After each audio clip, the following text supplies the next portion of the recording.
Alors, alors.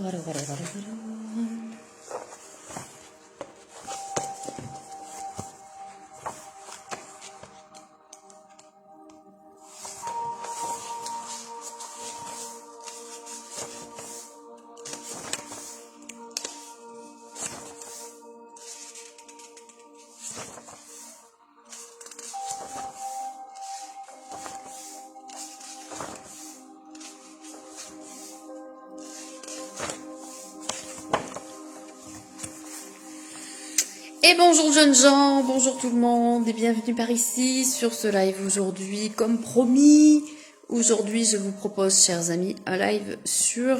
Attendez, je reprends le sujet. Je reprends le sujet. En théorie, on s'était dit, chers amis, qu'on allait continuer sur la notion des relations. Je vous avais promis de poursuivre parce que l'autre jour, les relations amoureuses, les relations saines, les relations toxiques. Nous allons également parler de tout ce qui touche à les relations amoureuses passées, la codépendance affective et nous allons parler des relations fusionnelles. Et voilà, revenir peut-être un petit peu sur la jalousie parce que ça fait aussi partie du truc, chers amis.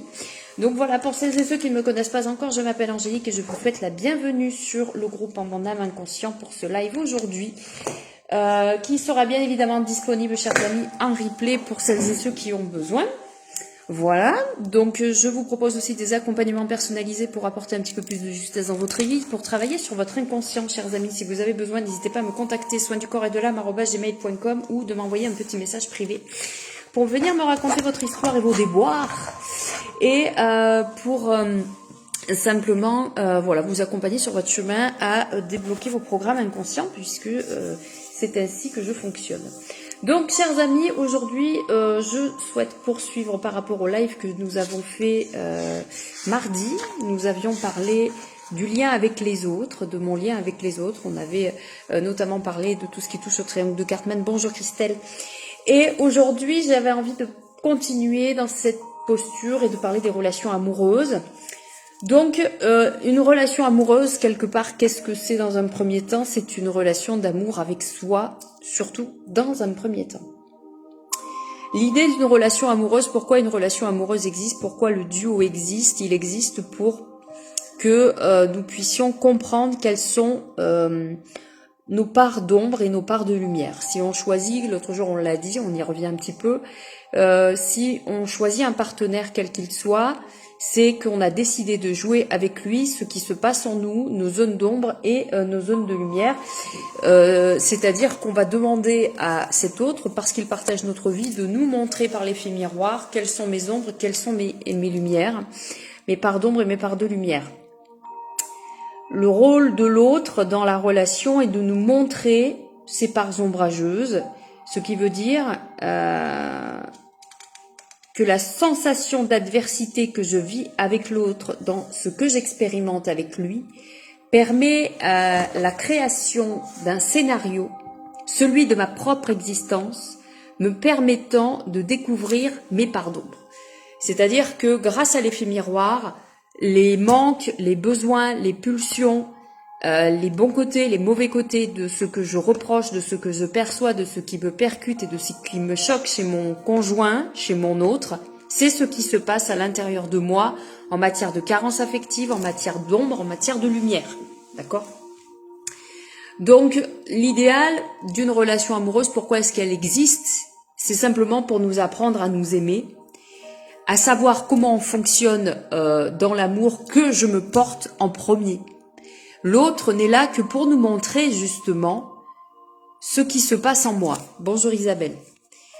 Et la relation amoureuse, nous devenons amoureux parce que notre objectif en tant qu'être humain, c'est d'évoluer, de devenir meilleur et de nous délester de nos parts d'ombre et de nos barrières, de nos parts d'ombre, de nos parts et de mettre en lumière et d'élever nos parts de lumière. Et le duo, le couple, la relation amoureuse est le meilleur terrain de jeu pour y parvenir. Bonjour Sylvie.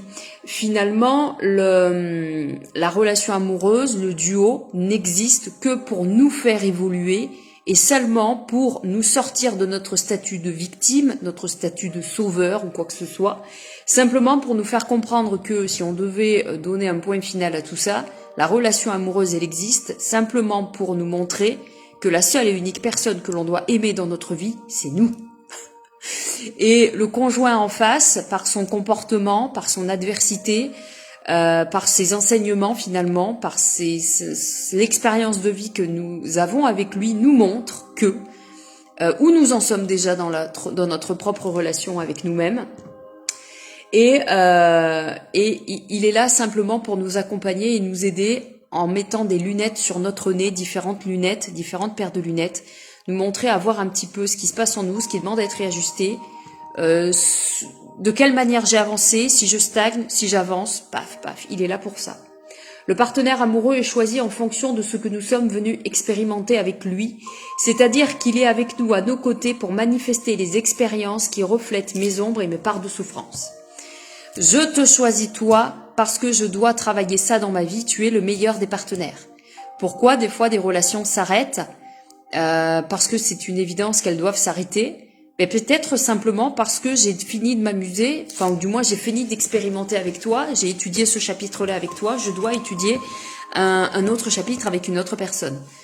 Ça se passe très souvent quand la relation n'a plus de sens, quand bien en fait tout simplement avec la personne ça s'arrête, ou parce que l'enseignement est terminé, ou parce que je n'arrive toujours pas à percevoir ce que je dois travailler avec toi, excuse-moi, mais je préfère choisir quelqu'un d'autre, peut-être que j'y arriverai mieux, en gros c'est ce que ça veut dire. Ce qui se passe, c'est qu'on va avoir un autre conjoint, et au bout de quelques mois, de quelques années, on va se rendre compte qu'il ressemble à celui qu'on vient de quitter. Eh bien c'est simplement que c'est exactement la même leçon que tu dois apprendre, mais tu t'en es pas rendu compte. Et en fait, qu'est-ce qui se passe? Eh bien on va monter d'un créneau, et on va prendre la leçon parfois plus forte. Et parfois, ça sera encore plus dans l'adversité. C'est pour ça qu'une relation, suivant comment elle est vécue dès le départ, moi je pense, en tout cas c'est ce que je ressens, si plus il y a de l'adversité, justement, mieux c'est. Parce que justement, elle nous montre ce qui est vraiment au fond de la gamelle, ce qui est vraiment dans la souffrance, ce qui demande vraiment à être mis en lumière. Les relations amoureuses, finalement, elles ne nous servent quelque part qu'à ça. Elles ne nous servent finalement qu'à nous aimer nous et à savoir où nous en sommes dans cette relation avec nous-mêmes. Notre conjoint, notre conjointe, celui qui est avec nous, qui a décidé de faire ce voyage avec nous, n'est là que pour participer à ce voyage. À la limite, ce qu'on peut faire, c'est le remercier tous les jours, de nous montrer que j'ai un putain de caractère de merde, de nous montrer que je ne suis pas assez ceci, pas assez cela, et par son attitude à lui de ne pas être assez ceci, assez cela, c'est peut-être ce qui se passe en moi, et je te remercie de la leçon. Plutôt que de dire c'est qu'un con, il n'est pas capable de faire ce que je lui demande. Ça, c'est du jugement. L'idée, c'est que l'être humain évolue. On n'est pas fait pour stagner toujours au même endroit. La relation doit évoluer. Si par exemple, pour tous ceux qui font des cheminements spirituels, dites-vous bien une chose, c'est que si vous commencez au niveau numéro 1 et que vous devez accéder au niveau numéro 2, votre famille doit accéder au niveau numéro 2. Votre couple doit accéder au niveau numéro 2. Donc moi, ce que j'ai remarqué, c'est que plus je me suis élevée dans la conscience, plus mon couple a évolué. Et du coup, ça vient par vagues. Et par moments, je me rends compte que mon conjoint, il me montre une facette de lui que je connaissais pas jusqu'à présent. Et les guides me disent souvent, oui Angélique, t'as grandi, t'as évolué. On te demande d'avoir plus de discernement et de recul sur ce que tu vis. Donc automatiquement, lui aussi, il est en train de te montrer où t'en es dans ton propre discernement, en fait, tout simplement. Donc c'est pour ça que c'est complètement juste qu'il y ait de l'adversité dans un couple. Et même, j'ai envie de dire, c'est une bonne nouvelle. Parce que ça veut dire que j'ai évolué, j'ai grandi et je suis tout à fait capable, je suis tout à fait en mesure de répondre à l'adversité, d'aller la chercher, d'aller la trouver, d'aller la conscientiser, d'aller la mettre en lumière et de faire évoluer mon duo. Je suis tout à fait capable de le faire. À un moment donné, qu'est-ce que ça veut dire? Si par exemple je sens qu'il y a une adversité dans mon couple, eh bien là je vais me repositionner, je vais prendre mes responsabilités sans la culpabilité comme on l'a déjà vu. Et du coup, qu'est-ce qui se passe? Je me dis d'accord, ok. Donc là, en fait, il n'y a plus de communication entre nous. Qu'est-ce qui se passe? Oula, ça va mal. D'accord. Donc je demande à l'univers de me montrer dans la matière où j'en suis dans cette histoire. L'univers va me montrer dans la matière. Très souvent, c'est le conjoint qui va mettre sur la table une conversation. S'il a un jugement sur quelque chose, tu te rends compte, l'autre à côté là-bas, Trompe sa femme, oh là là. Ah, c'est interpellant ce que tu dis, toi. T'es dans le jugement. Trompe sa femme, ça t'interpelle. Ça t'interpelle qu'il trompe sa femme? Ah ouais, il arrête pas. Toutes les semaines, tous les jours, il fait venir une nénette à la maison, et puis sa femme a l'impression qu'elle y voit rien, qu'elle comprend rien. Attends, mais je rêve ou ça te fascine? Ça te fascine, ça? D'accord. Donc en fait, t'es en train de me montrer en reflet miroir que il y a un truc par rapport à la sexualité. Ah, c'est intéressant que j'aille voir où j'en suis dans ma propre sexualité. Paf. Enseignement. Je vais questionner les guides. Où j'en suis? J'apprends. Qu'est-ce que ça veut dire? La sexualité, qu'est-ce que ça nous apprend? La sexualité, ça nous apprend que pourquoi beaucoup de couples sont tendus par rapport à la sexualité, parce que déjà c'est un tabou, et parce que surtout, si on se connecte au collectif, pendant des siècles, on s'est servi de la sexualité pour contrôler les gens, pour faire preuve d'autorité.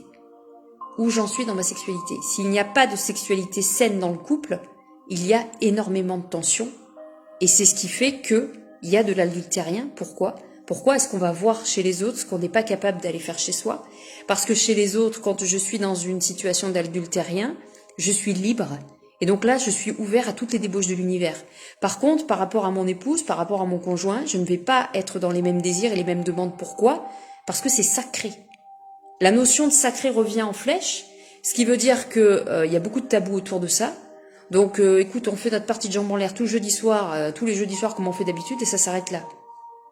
Alors qu'en fait, une sexualité totalement saine, il n'y a pas de jour de décider, il n'y a pas de calendrier, il n'y a pas de quantité, il n'y a pas de temps de fois par jour. C'est une recherche de désir avec l'autre.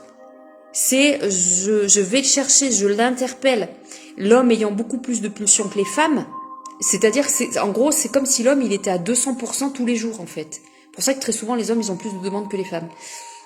Et quelque part, c'est un petit peu comme si c'était nous les féminines qui finalement avons le droit de donner le feu vert. Et pourquoi il y a de la tension, même si le conjoint il est fatigué, il y a toujours des bonnes excuses, pourquoi il y a de la tension? Bien parce qu'en fait, il n'y a pas de liberté à ça. Et c'est parce qu'il y a eu aussi probablement de l'abus à un moment donné dans notre vie par rapport à ça. Toutes ces fois où certaines d'entre vous ont voulu dire non, mais ils ont dit oui, alors qu'ils n'avaient pas envie. Voilà. Et en fait, ça met encore plus de tension. Alors qu'en fait, on serait totalement libre dans la sexualité dans le couple, à exprimer nos envies, nos besoins. J'ai pas envie de faire ça ce soir, j'ai pas envie de le faire là, j'ai pas faire cette position-là, machin truc. Mais ça serait vachement plus simple. Mais notre éducation, la société, les tabous, aujourd'hui, ça commence à être un peu plus libre quand même, parce qu'on entend parler des homos dans tous les sens et des transgenres et des machins. Mais ce que je veux dire, c'est que l'idéal, c'est quand le conjoint nous envoie une information, quelque chose qui le choque, est-ce que c'est aussi un message pour moi? Quel est mon regard sur le sujet? Et du coup, ça permet de remettre un peu les pendules à l'heure. Et l'idée, c'est des fois de se poser la question dans la relation, dans le duo. On fait la différence. Au début, ça se passait super bien. On en faisait je sais pas combien de fois par semaine, par jour. Aujourd'hui, on en est à je sais pas combien de fois par mois. Ouf. Alors qu'en fait, la sexualité dans le couple, de toute façon, on pourra en parler. On va en parler probablement la semaine prochaine. C'est important quand même. Ça reste un pouvoir de création aussi. Et c'est très important aussi par rapport à la spiritualité. Et en fait, très souvent, il y a des tensions. Le masculin est tendu parce qu'il n'y a pas cette... Alors, c'est même plus de la sexualité. Bonjour Nicole. C'est beaucoup plus l'idée de la tendresse. C'est parce qu'en fait, le duo n'arrive plus à retrouver la tendresse chez l'un et chez l'autre, tout simplement. Donc, les relations amoureuses, elles nous servent essentiellement à voir où j'en suis dans l'amour de moi-même. Elles ne servent essentiellement qu'à ça. Si on parle des relations dites fusionnelles, les relations fusionnelles, qu'est-ce que c'est finalement? En fait, la relation fusionnelle, quand vous entendez des gens dire « moi je suis super fusionnelle avec mon enfant, moi je suis super fusionnelle avec ma fille, avec mon fils, avec mon mari », partez en courant. Excusez-moi. Partez en courant parce que la relation fusionnelle égale relation de codépendance. Les gens qui sont fusionnels, en fait, ce qui se passe quand on est fusionnel dans le duo, on coupe l'autre de sa propre liberté, de sa propre souveraineté. La fusion dans le duo naît de l'idée que l'autre peut m'aider à ne plus sentir la carence que je vis, à ne plus ressentir ce 1, et à ne plus ressentir ce dont j'ai manqué dans ma vie. En fait, quand on est dans la fusion, c'est qu'on empêche l'autre de vivre. Et en fait, quand on est dans la fusion, par exemple, ça se voit beaucoup sur la relation fusionnelle avec les enfants. Et ce matin encore, j'avais une séance avec quelqu'un qui, on s'est rendu compte au bout d'un moment qu'elle était l'enfant pansement de sa propre mère. Quand on est un enfant pansement, c'est qu'on est là pour aider l'autre à ne pas souffrir. Donc c'est une fusion. Si vous êtes dans une relation fusionnelle avec une personne, c'est que vous avez le devoir, vous voyez, je voulais pas le dire, finalement c'est le mot, mais d'ici c'est ça. Vous avez le devoir d'être à côté de l'autre pour qu'il évite de souffrir. Et ça, on le voit aussi pas mal avec les enfants, c'est-à-dire que les parents sont toujours derrière leurs fesses, à tout leur faire pour éviter qu'ils se plantent, qu'ils se pètent la gueule, qu'ils aient mal et qu'ils souffrent. Les enfants ont leur expérience à faire. Plus vous serez fusionnel avec vos enfants, plus vous les empêcherez de vivre. Vous les empêcherez de vivre. Vous les empêchez de faire leurs expériences. Vous les empêchez de se péter la gueule. Vous les empêchez d'aimer la vie, tout simplement. Une relation fusionnelle, je pense que c'est même au-delà de la relation toxique, puisque la relation fusionnelle devient toxique à un moment donné. Parce qu'au début, c'est tout beau, c'est tout rose, mais c'est-à-dire que je ne peux pas faire quelque chose si je ne t'ai pas en visuel. C'est-à-dire que je ne peux pas aller quelque part sans te téléphoner 50 fois. Téléphone-moi toujours à la même heure. Je dois te voir, je dois savoir où tu es. Et si elle a ça veut dire qu'il y a une carence derrière. Si je ne suis pas là, je ne vis pas, donc je meurs. La relation fusionnelle, en fait, c'est ça qu'elle veut nous dire. C'est un attachement déguisé qui remplit, en fait, qui met en avant une condition et qui enferme finalement les deux personnes dans la codépendance affective. Et en fait, c'est dans la relation fusionnelle, on rentre dans le jeu à la con de bourreau-victime. À un moment donné, quand on est trop fusionnel, par exemple, un enfant est en train de faire un exercice, il est en train de faire un dessin, et là, il y a le parent fusionnel qui se pointe, qui va se mettre... Alors, l'image qu'on m'envoie, c'est la posture qui est intéressante. C'est-à-dire que l'enfant, il est en train de dessiner, le parent, il va se mettre au-dessus de lui comme ça, avec un bras ici, un bras ici. Vous voyez, dans cette posture comme ça. Il va se mettre comme ça. Et en fait, l'enfant, il va se trouver au milieu. Et regardez la tête des enfants très souvent quand on est dans une relation fusionnelle. Ils vont lever la tête. C'est l'image que je vois. Comme ça. L'air de dire, mais... Qu'est-ce que tu fais là? J'ai pas besoin de toi. Et ça, en fait, on me dit que... et souvent, qu'est-ce qui se passe? C'est que le parent va dire à l'enfant, tu devrais faire ça. Tu sais, le soleil, c'est pas comme ça que ça se dessine. Un soleil, il faut y mettre des... Et puis là, qu'est-ce qui se passe? L'enfant, il est coupé de sa créativité. Parce que si le soleil, il a pas les rayons, on s'en branle, ça reste un soleil. Si le soleil, il est rouge dans l'esprit de l'enfant, il est rouge dans l'esprit de l'enfant. Si le parent dit que le soleil est jaune et qu'il faut le dessiner en jaune, parce que le parent estime qu'il a raison et que l'enfant est faible et a tort, c'est horrible. Et ce qui se passe, c'est que au final, le parent qui se dit sauveur et fusionnel devient bourreau, parce qu'il empêche l'enfant d'évoluer. Donc, par exemple, un enfant qui n'arrive pas à ouvrir un paquet de gâteaux, vous arrivez, vous lui dites, attends, donne-moi ça, je vais le faire, ou donne-moi ça, tu vas faire tomber ton verre d'eau, il y a toujours une bonne raison de faire. Donc au final, on empêche l'enfant d'expérimenter, on empêche l'enfant de créer. Donc, bonjour Marielle. Et c'est pour ça que c'est très important de foutre la paix aux gens.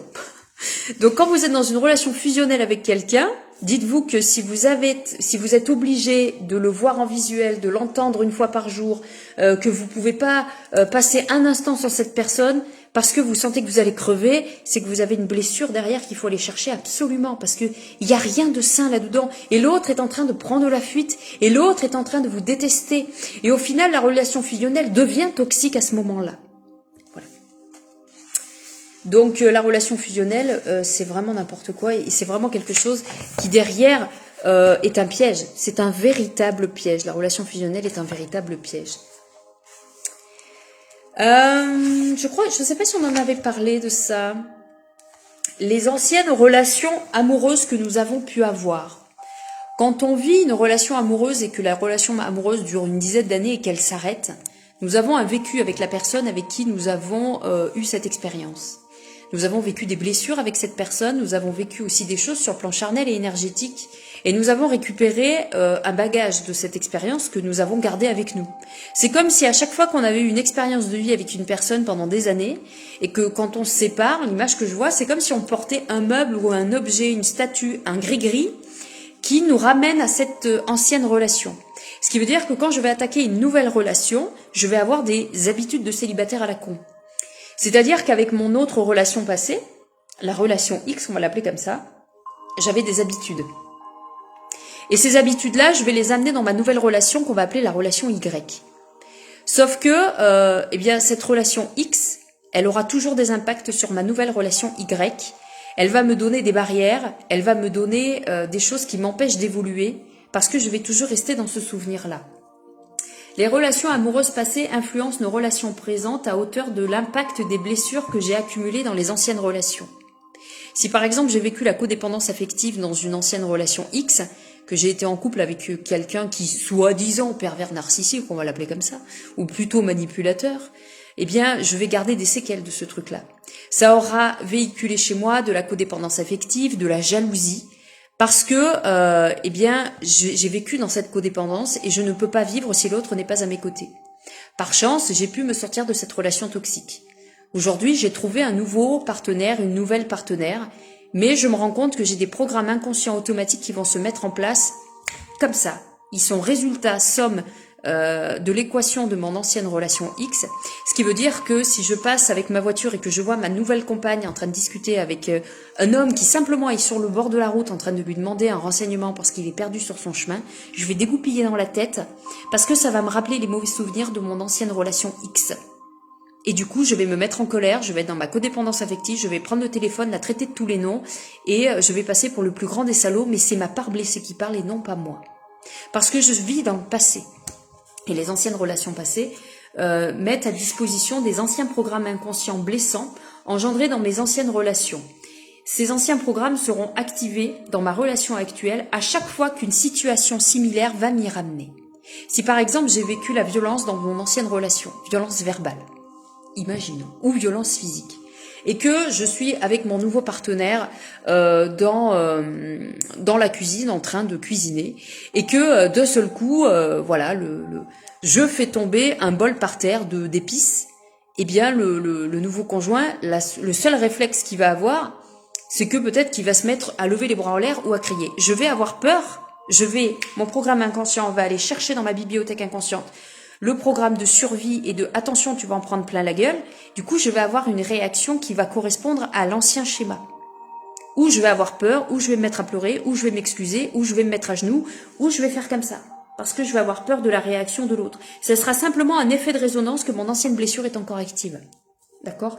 Je reproduis non pas le schéma, c'est pas le schéma qu'on reproduit, mais la blessure qui est reliée au schéma. D'accord ? Et c'est pour ça que quand une personne, quand vous rencontrez quelqu'un dans votre vie, que vous avez quitté une relation et que vous rencontrez un nouveau partenaire qui a lui aussi quitté une relation, imaginons difficile, et que tous les deux vous vivez une relation difficile, ne soyez pas trop dans l'exigence par rapport à ce nouveau partenaire, parce que ça ne va pas dans votre sens, parce que ça ne va pas assez vite, parce que ça ne va pas assez ceci, assez cela. Il est intéressant d'aller considérer le passé de l'autre, d'en apprendre plus sur son histoire, d'en apprendre plus sur ses propres blessures, sur ses carences, sur ses besoins. C'est important parce que comme ça, vous pourrez faire un petit peu le ménage et faire un peu le point météo de savoir où il en est lui par rapport à ce que vous pouvez lui donner, lui apporter pour l'aider, ce que lui, il peut aussi vous donner et vous apporter dans ce que vous vivez. C'est pour ça que jouer au saute-mouton dans la relation, c'est pas super drôle. Parce que quand, par exemple, une personne quitte une relation parce que elle estime que son conjoint ne fait pas assez bien les choses, et donc du coup, je quitte cette relation, je vais sur une autre relation. Très souvent, on va tomber sur exactement le même type de personne. Alors, on aura la période rose au début, où c'est la lune de miel pendant 3 mois ou pendant 3 ans, tout va bien, c'est merveilleux.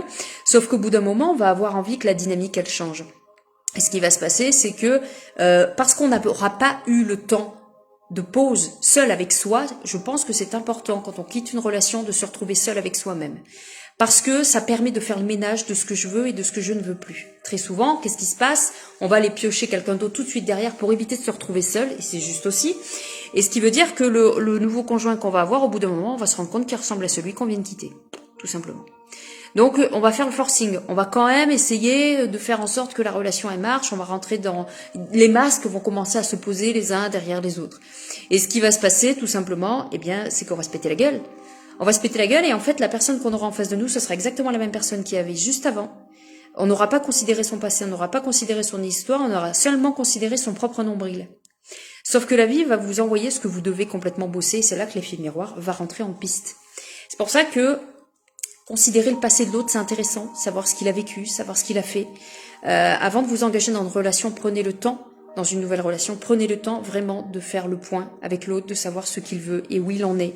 Et si la vie vous dit non, c'est que c'est pour du mieux pour vous. Parce que sinon, ça veut dire que vous répétez un schéma, tout simplement. D'accord ? Donc cette fameuse période rose, hein, qu'est-ce que c'est la fameuse période rose? Des fois j'en parle. En fait, c'est simplement cette espèce d'instant d'attraction quand les deux se rencontrent, en fait. Ça produit comme une espèce de magie entre les personnes. Et c'est en fait, c'est une période où c'est à partir de ce moment-là où vous dites, ouais, cette personne, je l'ai choisie pour aller vivre mon expérience, pour qu'il aille me montrer dans quelques années mes ombres et mes parts de lumière. En fait, c'est toi que je choisis. Toi que je choisis, pendant 3 ans, tu vas me montrer le rêve. Et après, les 3 premières années, c'est OK. Et une fois que les 3 premières années sont passées, tu vas me montrer mes ombres. Et c'est là que l'adversité commence. Et c'est pour ça que souvent les couples, ils se séparent parce qu'ils n'ont pas envie d'aller chercher les ombres, tout simplement. Durant cette période, les deux êtres sont identifiés dans le moment présent. Et en fait, il n'y a que ça qui compte. Tout est beau, tout est rose. C'est ça le début qui est chouette. Et en fait... Et c'est là que c'est chouette parce que finalement la période rose, elle nous montre quoi? Elle nous montre qu'on est capable de faire abstraction de l'environnement autour de nous. Parce que quand on est dans cette période, on est dans une telle joie, dans une telle harmonie, dans une telle paix avec l'autre, que elle nous montre à quel point on est capable de défocaliser de l'extérieur. Quand on est dans la période rose, quand on a rencontré le partenaire idéal et quand on est dans cette période rose, il y a un livre d'ailleurs qui a été créé là-dessus. Eh bien en fait on se rend compte qu'on peut faire abstraction de tous les problèmes de l'univers. On peut avoir une amie qui est au fond du trou, on n'en a rien à foutre, tout ce qui compte c'est ce qui se passe dans ma vie. Alors qu'une fois qu'on a passé cette période rose, eh bien on focalise sur tout ce qui se passe à l'extérieur, on n'arrive pas à revenir à ça. En fait quand on reconnecte avec ce court instant, ça permet de laisser d'autres parties et de rendre finalement l'amour du impossible en sortant du jeu de la codépendance affective, en devenant codépendant avec soi, parce que l'autre est une évidence pour moi. Et en fait, c'est l'ego et le mental qui rentrent en piste pour donner une dynamique différente à cette histoire. Et seul l'environnement du couple permet l'expérience. En fait, moi, ce que j'estime, c'est que la période rose, elle nous montre que c'est le bon. Quand la période rose est là, moi, je l'ai vécu. Quand j'ai rencontré mon conjoint, en fait, on s'est serré la main. Il y a une alchimie qui s'est passée. Et que moi, ce qui m'a percuté quand j'ai reçu l'enseignement de ce truc-là, c'est là que j'ai compris que c'était vraiment la bonne personne parce que au début, il y a vraiment eu cette période rose, cette évidence qui disait tous les codes physiques disent que c'est pas lui. Donc l'ego, le mental me disent mais c'est pas du tout le type d'homme que tu prends d'habitude. Et tous les codes sensoriels disaient oui, ça sera lui et pas un autre. Pourquoi? Parce que lui et lui seul me permet de vivre mon expérience dans le duo. Lui et lui seul me permet d'aller explorer mes parts d'ombre et mes parts de lumière. Comme je lui dis des fois, je pense que tu es la seule personne qui m'a jamais fait autant pleurer. Et c'est une bonne chose, parce que ça veut dire que finalement, il me montre ce que je refuse de voir depuis toujours, ce que mon ego refuse de me montrer. Parce qu'un couple où tout est beau, tout est rose, ça ne marche pas, ça n'existe pas. Si vous vivez dans un couple où c'est l'harmonie merveilleuse, comme les pubs à l'américaine des années 60, ça n'existe pas. Pour moi, le couple le plus sain, c'est celui où il y a de l'adversité. Parce qu'il y a de l'évolution. Ça veut dire que les gens changent, que les gens évoluent, que les gens se remettent en question, que les gens font la part des choses. Ça, c'est un couple sain, selon moi, bien évidemment. D'accord, les amis? Selon moi, bien évidemment. Alors, ça, on l'a fait. La codépendance affective, chers amis. Justement, la codépendance affective. On n'avait pas parlé de la relation saine, je crois. La relation toxique, on en avait parlé. Alors, la relation saine, il n'y a rien de très compliqué. La relation saine, c'est simplement quand il y a de l'échange, quand il y a de l'écoute, quand il y a du respect de l'espace vital de l'autre. C'est pas facile d'atteindre une relation saine, je vous rassure. Moi-même, dans mon couple, nous ne sommes pas dans une relation saine, mais alors pas du tout. Parce que moi, j'estime que la relation saine, attendez, quand je me connecte à ça, on m'envoie des images. La relation saine, pour moi, on me dit que c'est après 50 ans où, alors on me montre un couple qui se rencontre à l'âge de 30 ans, et qui, on me dit, passe les étapes correctement, comme s'il passait bien l'examen. Et je vois un couple qui fait des breaks, un couple qui se dispute, un couple qui se remet en question, un couple qui fait des concessions, un couple qui où chacun individuellement regarde en soi. Et on me dit que la relation saine, c'est comme si c'était le poteau rose. C'est comme si c'était quelque chose qui... moi, je vois des personnes quand même assez âgées, mais...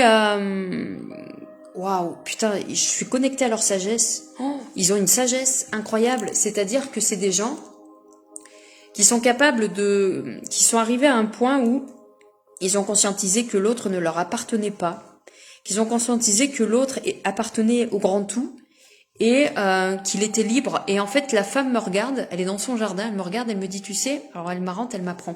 Alors, je pense que c'est mes parents intérieurs, ça les gars, là, que vous êtes en train de me montrer. Cette femme, elle me dit quelque chose. Je crois que c'est ma maman intérieure. Elle me dit, oui, c'est moi. D'accord, c'est ça. Et donc, ma maman intérieure, on a des parents intérieurs. On a un couple intérieur et un enfant intérieur. Et ma mère intérieure m'explique qu'en fait, elle me dit, attendez, elle est en train de travailler ses légumes, elle est marrante. Elle me dit, tu sais mon enfant, un couple sain, quand il devient sain, il le devient parce qu'il a travaillé sur lui, parce qu'il a gagné des grades, des échelons.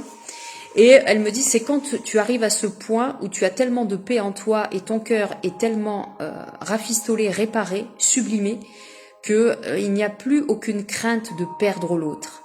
Et elle me montre le doigt comme ça, elle me dit, c'est pour ça que là tu vas aller sur la codépendance affective.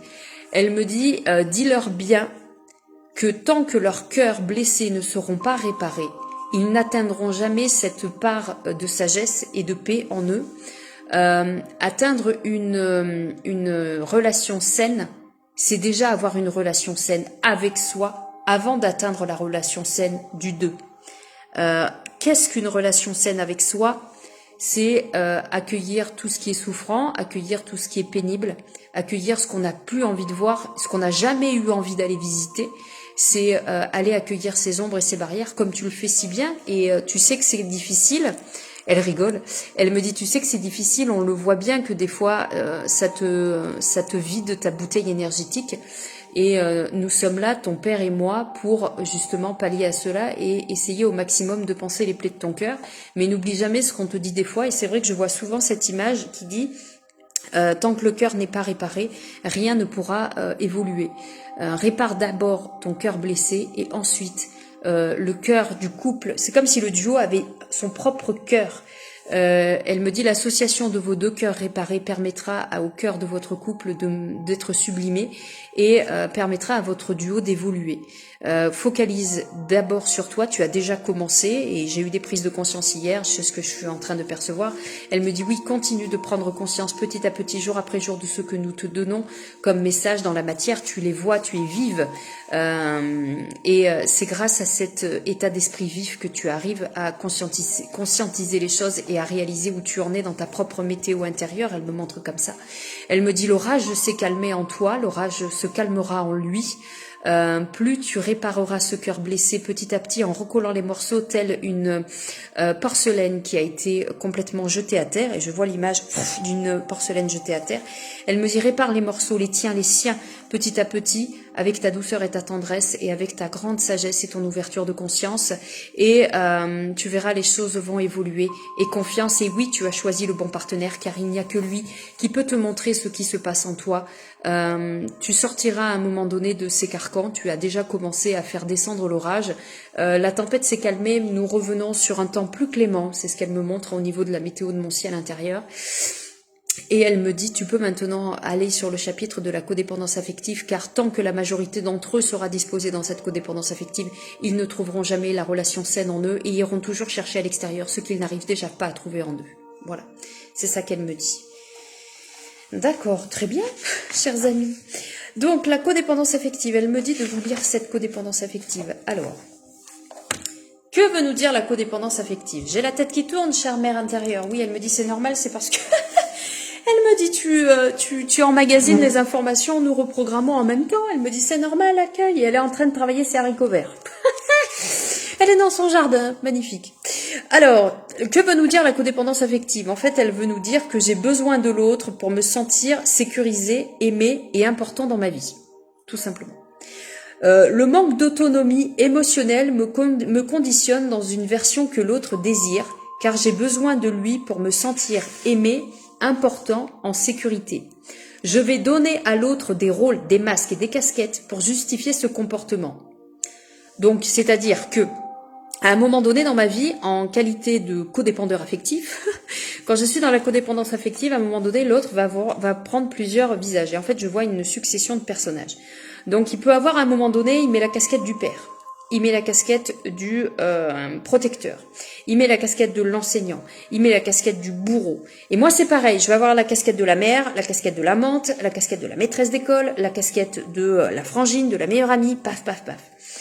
Et on se dispose dans la codépendance affective, car c'est un jeu inconscient qui m'empêche de me confronter à mes véritables peurs. Et je me modifie en permanence et je me suradapte pour que l'autre, finalement, ne me rejette pas. L'idée de la codépendance affective, c'est je ne veux pas me retrouver seule. Je préfère crever que de me retrouver seule. Parce que l'autre est à mes côtés, je me sens au-dessus. Parce que l'autre est à mes côtés, je me sens complet, je me sens entier. Quand une personne à côté de vous ne peut pas se rendre quelque part si vous n'êtes pas là, ça marche aussi avec les enfants, on le voit souvent avec les enfants, ça veut dire qu'il a besoin de son doudou, de sa sucette, que le conjoint a besoin de son doudou, de sa sucette aussi si c'est vous, pour vivre et pour exister. C'est simplement une part blessée.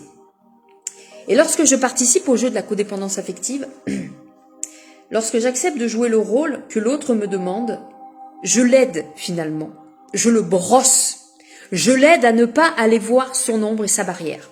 Si je refuse, je l'aide à guérir. Si par exemple, moi je sais que mon conjoint il a un truc, c'est il veut toujours que je l'accompagne quand il va chercher son enfant chez son ex-femme. C'est à plus d'1 heure de route. Et moi souvent j'ai pas envie d'y aller.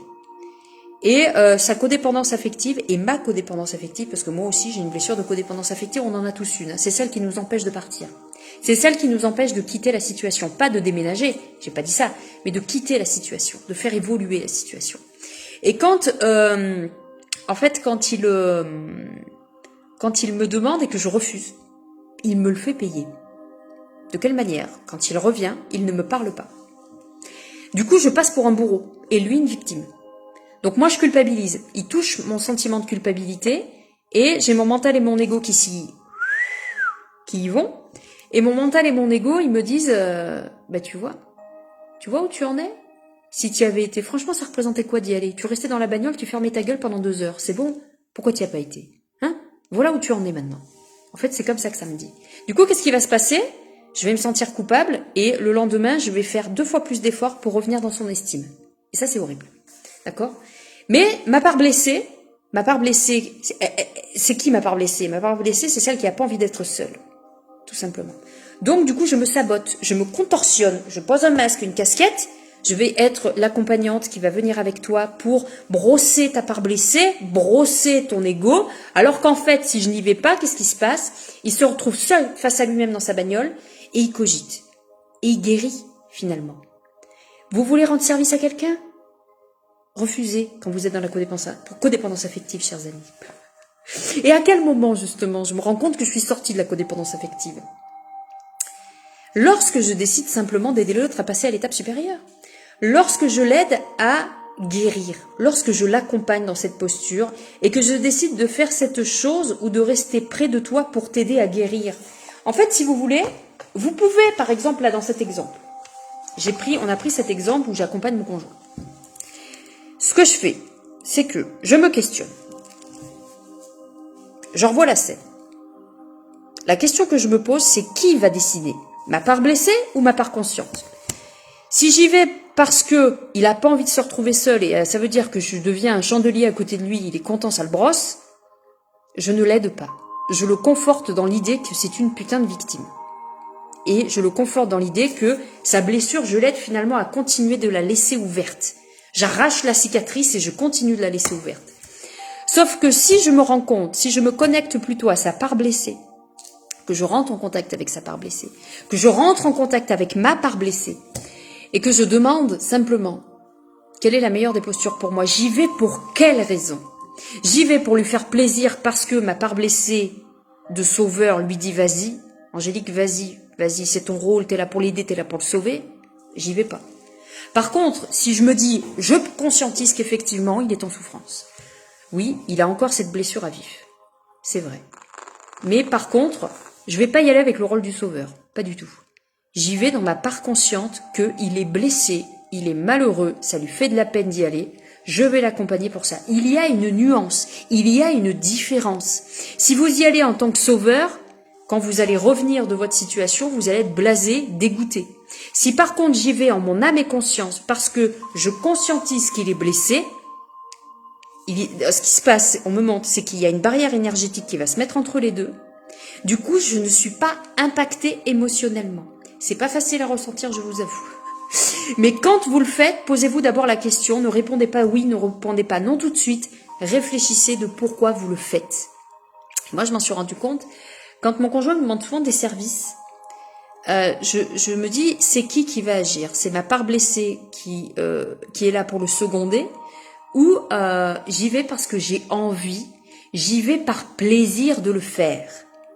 Si j'ai pas envie de le faire, je lui dis non, je ne peux pas. Non, je ne peux pas parce que je me sens pas. Non, puis je vais trouver une excuse. Je vais lui dire non, je peux pas. Je suis débordée, je peux pas. Je préfère que ton père le fasse. Je préfère que ton père y aille à ma place. Ou je préfère, non, je suis désolée, je ne peux pas. Du coup, vu qu'il n'y a pas de sentiment de culpabilité derrière, vibratoirement, lui, il va pas ressentir la culpabilité, elle est inexistante. Du coup, il va dire d'accord, elle n'est pas disponible. Très bien, je fais autrement. Tout simplement. Bonjour Nicole. Donc la codépendance affective, pour en sortir, il faut aller voir quelle est la part blessée qui décide quand je fais une action. Qu'est-ce qui se joue en moi? C'est le rôle du sauveur ou c'est le conscient qui parle? Tout simplement. Chers amis, tout simplement. Pour se libérer de la codépendance affective, il faut intégrer les concepts. Plus je suis ma propre priorité, plus je suis allégée dans mes parts blessées. En fait, si vous voulez, pour sortir de la codépendance affective et pour évoluer de manière générale dans votre vie, dans votre conscience et dans votre façon de percevoir le monde, c'est simplement déposer de la conscience dans ce que vous faites tous les jours dans votre vie. Exprimez vos besoins au maximum. Communiquez sur ce qui vous nourrit. Posez des conditions. C'est facile de le dire. Moi-même, je ne suis pas exemplaire. Mais je me suis rendu compte que plus je posais de la conscience dans ce que je vivais, plus je posais ne serait-ce que la fenêtre ouverte de mettre de la conscience dans ce que je vivais, plus je sors du jugement, plus mon mental s'éclaire. Mon mental s'éclaire. En fait, l'idée, c'est toujours plus dans une situation de reculer au maximum le projecteur pour avoir ce fameux discernement. Quand vous êtes dans la codépendance affective, si vous portez tout à bout de bras, c'est votre part blessée qui agit, ça n'est pas vous. Par contre, vous pouvez toujours aider les autres sans problème. Mais vous y allez avec quel bagage? Le sauveur ou le conscient? Juste ça, tout est question de posture, chers amis, dans la vie, je vous garantis que tout est question de posture. Et la dernière notion, peut-être que je voulais... Est-ce qu'on les a toutes faites? La relation à moi. Et si vous avez des questions, chers amis, je peux vous répondre à vos questions si vous avez des questions. La fusion, ça c'est fait. Les relations toxiques, ça c'est fait. Le triangle, ça c'est fait. De toute façon, les amis, rien de très compliqué, j'ai envie de dire. Dans vos relations avec le duo, dans vos relations avec les autres... pour sortir d'une relation toxique, pour savoir où j'en suis, j'ai envie de dire, regardez, faites le bilan. Moi, ce que j'ai eu fait, c'est que j'ai beaucoup écrit, ça m'arrive parfois aussi, de faire un tableau et d'écrire tout ce que je fais pour les autres, tout ce que je fais pour le duo, pour le conjoint, et je vais pas aller chercher ce que lui ne fait pas parce que je suis dans le reproche. Mais je vais aller regarder tout ce que j'ai fait et surtout pourquoi je le fais. Et moi, je sais que depuis, ça va faire 5 ans maintenant, depuis 5 ans, j'ai évolué sur l'intention. L'intention de départ n'est plus la même. Et aujourd'hui, vu que j'ai grandi ma conscience, j'ai évolué ma conscience, le couple demande à évoluer, c'est normal. Et quand il y a de l'adversité, ça veut dire qu'on est au premier étage, il faut monter au deuxième étage, on n'a plus le choix. Parce que si on reste au premier étage, on va crever, mais vraiment, la relation va mourir. Et le but, c'est de prendre l'autre par la main et de le monter au deuxième étage. Et donc, du coup, je vais une fois de plus, je vais pas aller m'occuper de ce qui se passe chez l'autre. C'est moi qui fais le travail de conscience. Si moi, je m'attelle à la conscience et si moi, je décide de faire évoluer mon énergie, ma vie, ça me regarde. Je vais seulement aller utiliser ce que l'autre me renvoie en miroir pour savoir ce que je peux faire pour moi. À partir du moment où je vais évoluer, faire grandir ma conscience, je vais enlever des parts inconscientes de moi-même, enlever des parts blessées. Du coup, mon regard sur ma vie ne sera pas la même. Plus je sors du jugement, plus j'arrive à trouver de la clarté dans mon histoire.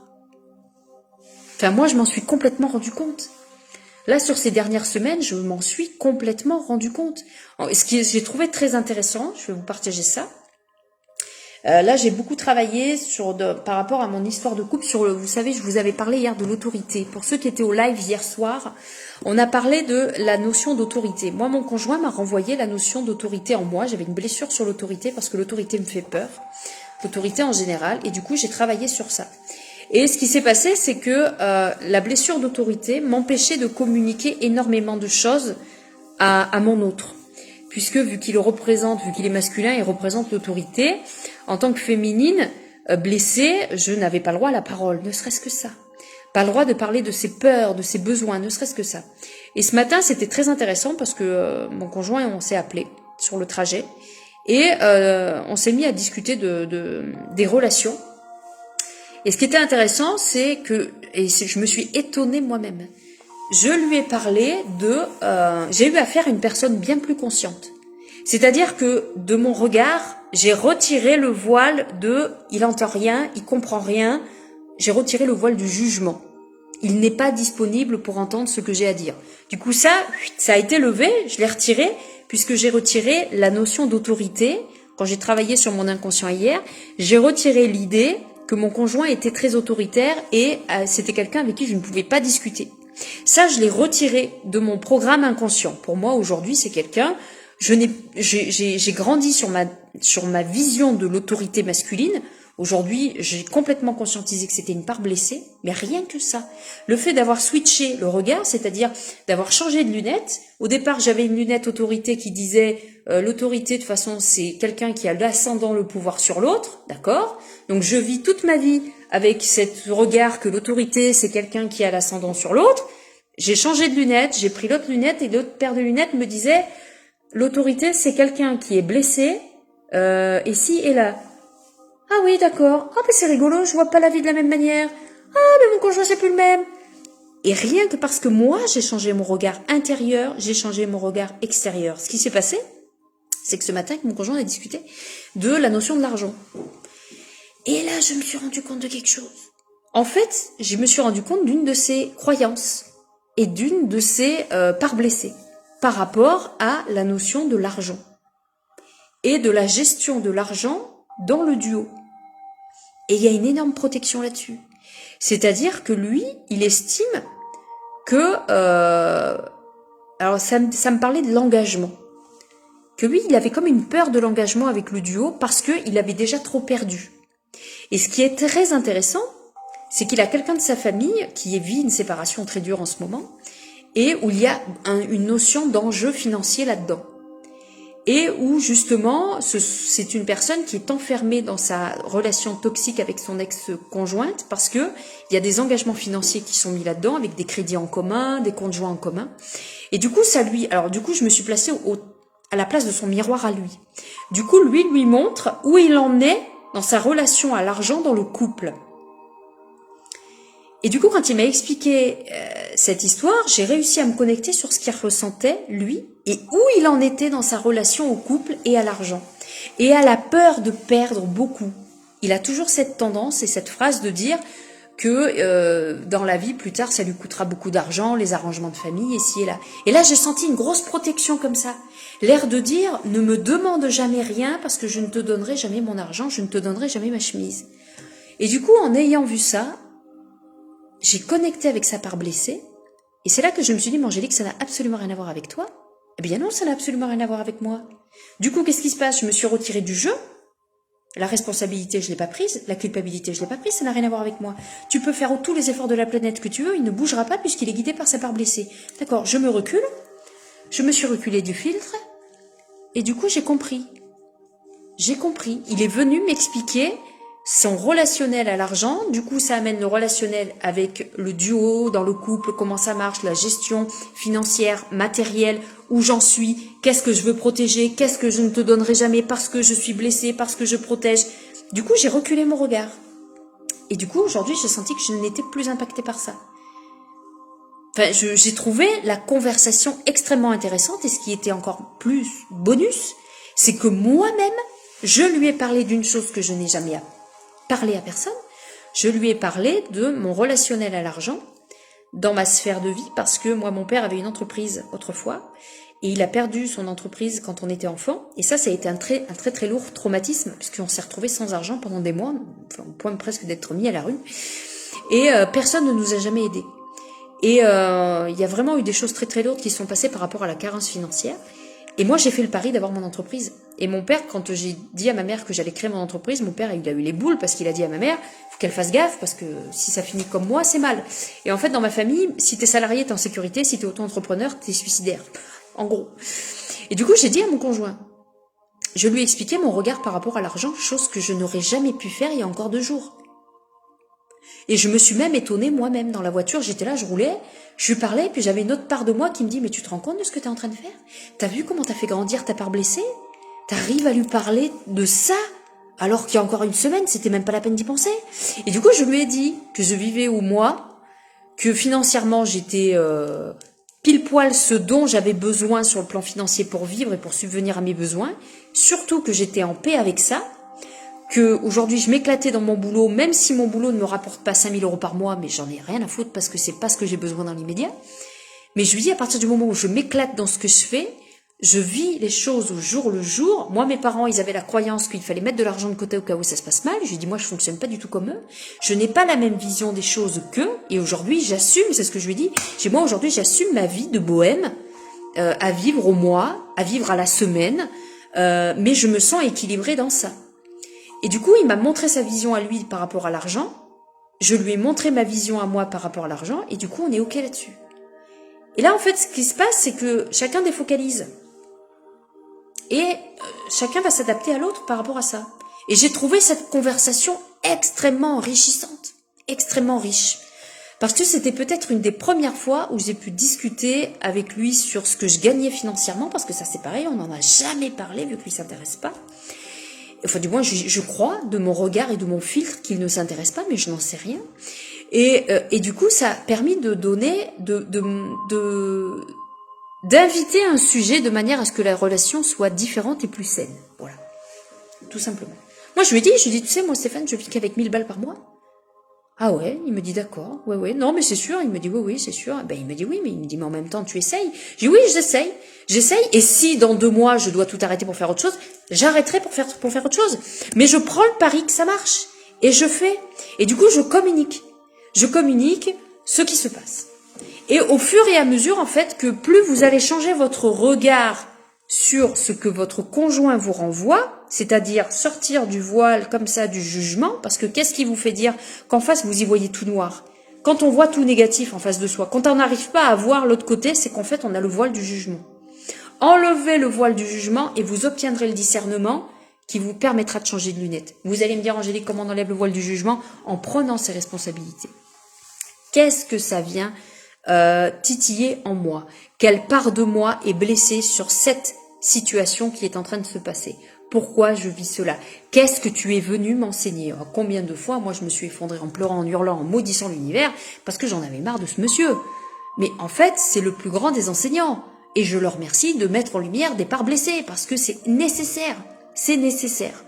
Et quelque part, sachant que, moi, je me dis que, sachant que je suis là, alors je suis consciente, mais ça ne veut pas dire que lui ne l'est pas. Lui, il fait son boulot. Lui, il fait son travail d'évolution à sa manière. C'est pas parce qu'il n'est pas dans la spiritualité qu'il fait pas son boulot de conscience. Il le fait à sa manière, en rencontrant des gens, en vivant ce qu'il vit, en ayant ces expériences, et je peux vous garantir que de l'intuition, il en a. C'est pour ça que je prends beaucoup de recul dans le duo, et de plus en plus, les énergies me disent, arrête de tirer les plans sur la comète et de croire que ce que tu vois, c'est acquis. Ce n'est pas vrai. Pas du tout. Et plus je pars du principe que l'autre ne m'appartient pas, on est ensemble, il est à moi pour l'instant, au 21 septembre, 14h56, il est à moi, mais il ne m'appartient pas. Ça me permet de limiter la casse si l'univers a décidé que les choses devaient se passer autrement, si vous voulez, vous voyez. Mais en fait, à chaque fois quand j'ai le doute, si vous voulez, quand j'ai le doute sur la relation, que je me dis, oh là là, mais ça va capoter, on va se séparer, ça se passe mal, machin. Qu'est-ce que je fais? Ce qui est rigolo, c'est que les guides me renvoient souvent la première image de notre rencontre. Parce qu'il s'est passé quelque chose quand on s'est rencontrés. Il y a eu un serrage de main, comme deux collègues de travail. Et moi, l'univers m'a toujours envoyé les choses dans la matière quand elles étaient bonnes pour moi, multipliées par 3. Et c'est une personne que j'ai croisée dans ma vie sur 10 ans, 3 fois. Et du coup, je me dis, mais on me l'envoie pour me montrer, pour qu'il m'apprenne quelque chose. En fait, j'ai tout comme vous, avec vos partenaires, ou pour ceux qui sont seuls, à ce moment-là, posez-vous la question de où vous en êtes avec vous-même. Mais dans la relation avec les autres, s'ils rentrent dans notre vie, c'est pour nous aider à évoluer tout simplement. C'est qu'on les a choisis pour aller chercher les parts blessées et pour nous permettre de grandir, d'évoluer et d'aller chercher nos ombres. Moi, en ce moment, ce n'est que ça, les ombres et les ombres. Ça n'est que ça. Mais en fait, quand je découvre une ombre, eh bien, je découvre une lumière derrière. Donc c'est tout bon, chers amis. Voilà les amis ce qu'on pouvait dire aujourd'hui sur les relations amoureuses, les relations anciennes, la codépendance affective et tout ça, tout ça. Voilà chers amis, donc je vous retrouverai non pas demain, mais je pense plus la semaine prochaine maintenant, puisque demain c'est vendredi, je suis débordée, et ce week-end, je pense que je vais couper pour faire autre chose ce week-end. Et la semaine prochaine, on va voir un petit peu quels sont les sujets qui vont s'inviter la semaine prochaine. Je ne vous le dis pas, ça sera surprise, je vais laisser l'univers décider à ma place, et voir avec mes collaborateurs de l'univers, savoir dans quelle direction est-ce qu'on va la semaine prochaine. Je vous souhaite bien évidemment, chers amis, une belle fin de semaine. N'hésitez pas à partager des choses. N'hésitez pas aussi pour celles et ceux qui sont en séance avec moi à mettre des témoignages des séances que nous faisons ensemble. Ça sera un réel plaisir pour moi de les lire et ça permettra aussi à d'autres d'être inspirés et de sauter le pas parce que certains hésitent énormément. Il y a des initiations qui sont aussi disponibles. Celle sur l'enfant intérieur qui est disponible en libre service payante bien évidemment. Les initiations, chers messieurs, dames, sont payantes. Certains croyaient que c'était gratis, mais non, c'est payant. N'hésitez pas, il y a également l'initiation sur l'effet miroir pour celles et ceux qui veulent les modalités. N'hésitez pas à m'envoyer un message privé ou un mail. Je vous enverrai tout ça avec grand plaisir. N'hésitez pas à utiliser aussi les fils de discussion MSN pour discuter entre vous et mettre des questionnements. Ce sera un plaisir que d'y répondre dès que je peux, bien évidemment. Je vous souhaite une belle fin de semaine, une belle fin de journée. Et je vous dis à la semaine prochaine. Et merci beaucoup d'avoir été ici, que ce soit en live ou en replay. Je vous remercie de votre présence. C'est grâce à vous aussi tout ceci. À tout bientôt, chers amis. Ciao!